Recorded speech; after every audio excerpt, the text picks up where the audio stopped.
That is surely why those vile aberrations were able to exploit his weakness, sowing the seeds of all the turbulence that has ensued. But we followed Boreas' trail in Nodcry. We investigated and discovered no signs of instability. Andrea should still be slumbering by the lakeside. Perhaps all the recent turmoil in Nodcry has had unforeseen consequences. And there's more. I detect another familiar scent from across the ley lines. A scent that reeks of blood. Oh, the White Knight who became the Bloodstained Knight? The mightiest knight of Boreas? But wasn't he from 500 years ago? You think he's immortal or something? I remember him as just a man. His lifespan should be no longer than any other of his kind. But before he severed his connection to Boreas, his final destination, it was the ancient kingdom of Conria, as you call it. Beyond that, I know not if he lived or died. If you want to get to the bottom of this, I'm afraid you'll have to make another trip to Nodcry yourselves. As luck would have it, another old friend of ours just so happens to be free right now. If you ask him nicely, he might give you a lift. That could save you a lot of time on the road. No wonder I can suddenly sense the east wind's presence. If even Mondstadt has been affected by the fallout, Nodcry must be in real trouble by now. I hope Varka can handle it. Varka? Is he in danger? I believe too many passengers would slow our dear friend down. I fear he only has room to carry one person, along with perhaps a diminutive companion. All right, wish it could be me, but I accept that we should send our strongest warrior to fight Nodcry's battles. I'll stay here and deal with any wild hunt that try harassing Mondstadt. It'll be a good chance to try out some new moves. I stay in Mondstadt too. With Traveler's help, Varka will be safe. Razor, give me your iron claw.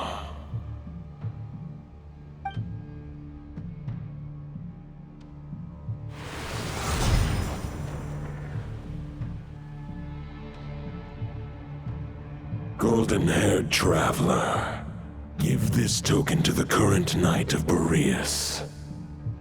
It is a wolf spirit. It contains my power and thoughts.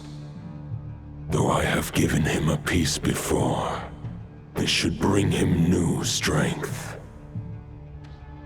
The Dominator of Wolves once bestowed the power of his soul upon his pack, strengthening their hearts and sharpening their claws and fangs. But human hearts and flesh cannot bear the soul of a wolf directly. It would be akin to forcefully merging a human and a wolf into one being. They would descend into chaos. To prevent the entanglement of souls, the most I can do is temporarily house my power and thoughts within claws and fangs wrought of steel. Although, truth be told, that knight does not lack for power. What he needs more is the thoughts within. But I shall leave this for him to explain. The Great Wolf King of the North remains strong for now. Besides, do I not have the protection of my Lupacol? I will protect Lupacol. The North and Varka, I leave to you. Just give me the word whenever you're ready.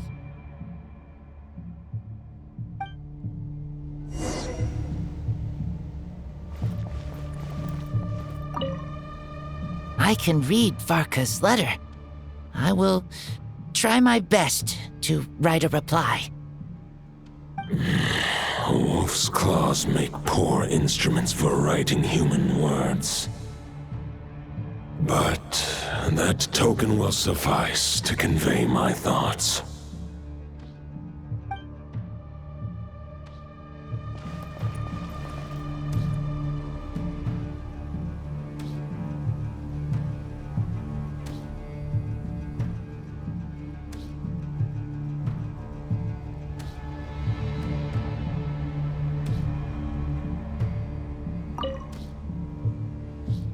Any questions before you set off? Better ask now. You'll probably have to hit the ground running when you get to Nodcry. The root of this turmoil lies with the remnant soul that Andreas, dominator of wolves and god of the North Wind, left in Nodcry. He once left Nodcry and braved the blizzards to confront the god of storms and claim the right to rule. Yet even as the tower fell, he chose to abandon his claim. Instead, he returned to the north and slumbered for 1,000 years before finally journeying back, under the name of Boreas, with the first knight of Boreas to witness the new face of Mondstadt. When the wolf spirit could no longer maintain his physical form, Boreas chose to pour his power into the ley lines. With that, he became the North Wind of Mondstadt, as he is still known to this day. Any questions before you set off? Better ask now. You'll probably have to hit the ground running when you get to Nodcry. 500 years ago, Roland seemed destined to become the mightiest knight of Boreas ever to have lived. But he was too pure of heart. He believed firmly in his own ideals of chivalry, vowing to eliminate all injustice from the world. But the world had never been perfect and pure, nor would it ever be. Neither his mentor, the wolf pup Rostam, nor the Grand Master, known as the Lion of Light, could persuade him to temper his obsession. But what was the scent that reeks of blood that Lupus Boreas sensed? And what is its connection to Conria and the Abyss? Perhaps you will uncover the truth in Nodcry. Any questions before you set off? Better ask now. You'll probably have to hit the ground running when you get to Nodcry. The soul of a wolf is as unyielding as ice, and Andreas is a master of molding and shaping it. His people once drew great strength and wisdom from the wolf spirit. But human hearts and flesh cannot contain the soul of a god. Attempting to place the wolf spirit in a human vessel would slowly devour their sense of self, even if Lupus Boreas did not intend for that to happen. That's why Lupus Boreas developed the technique of imbuing weapons with his soul. It is his way of blessing his human Lupical with the wolf spirit's protection. In fact, there is an ancient song that tells this tale. A weapon once of common iron, now through friendship turned divine. Twixt man and wolf a bond was made, a power born within the blade. As much as he might claim not to accept humans, his actions sing a different tune. Oh, but keep that little observation between us, will you? Any questions before you set off? Better ask now. You'll probably have to hit the ground running when you get to Nodcry. All right, over to you, Dvalin!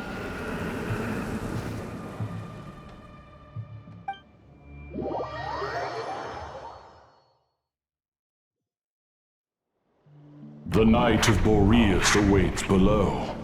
We must part ways here. Barbatos and I have other plans.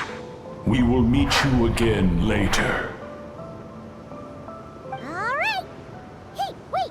How are we getting down?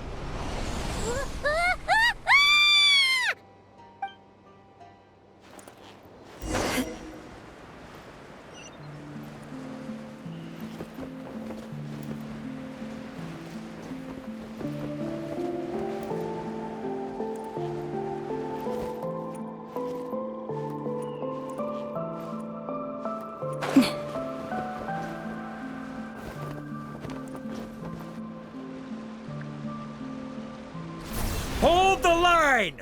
The enemy's on the brink of collapse! Grandmaster! It's...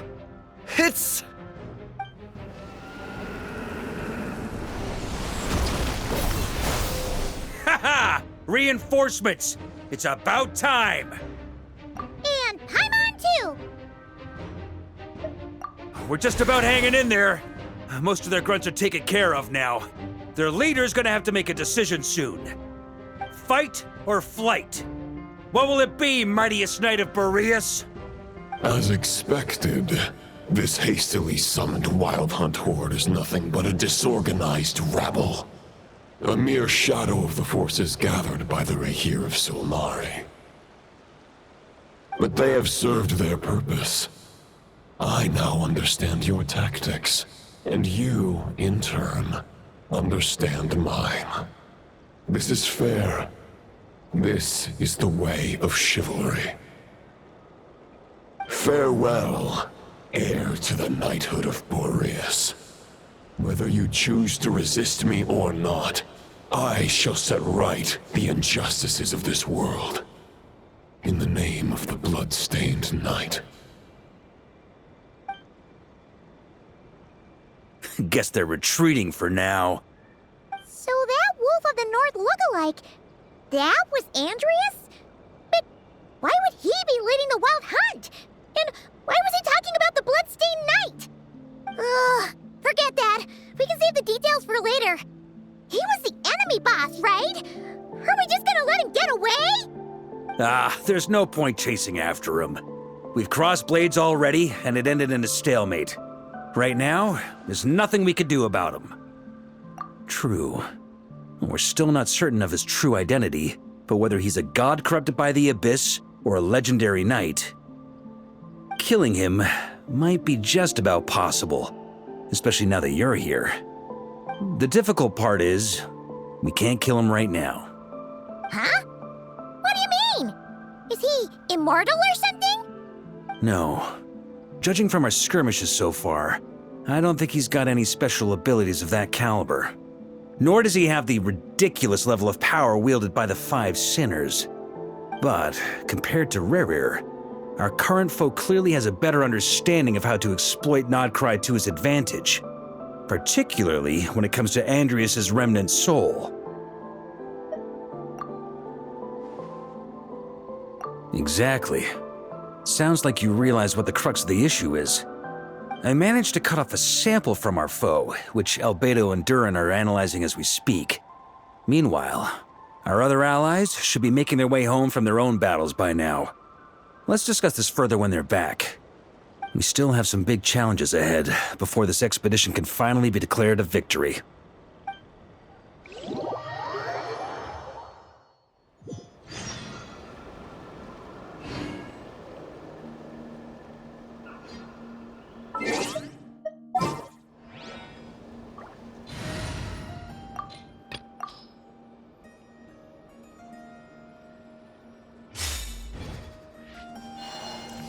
The meeting's probably gonna be in the biggest tent, right?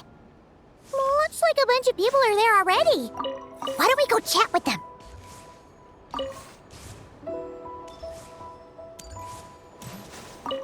Hey, good to see you again.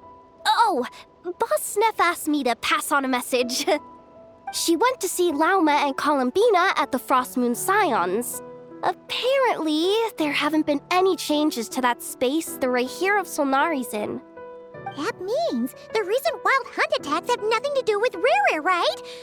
Whew, that's a relief. Paimon doesn't fancy facing him again. They're keeping a close watch on it just in case. With so many moon experts on the case, we're in pretty safe hands, huh? Oh yeah, Lauma and Columbina asked me to pass on a message too. Focus on the enemy you are facing. The moon will protect you all. Huh, you know something? These Knights of Favonius are paying me a pretty nice sum to deliver a few simple messages. Oh, Varka's a generous guy.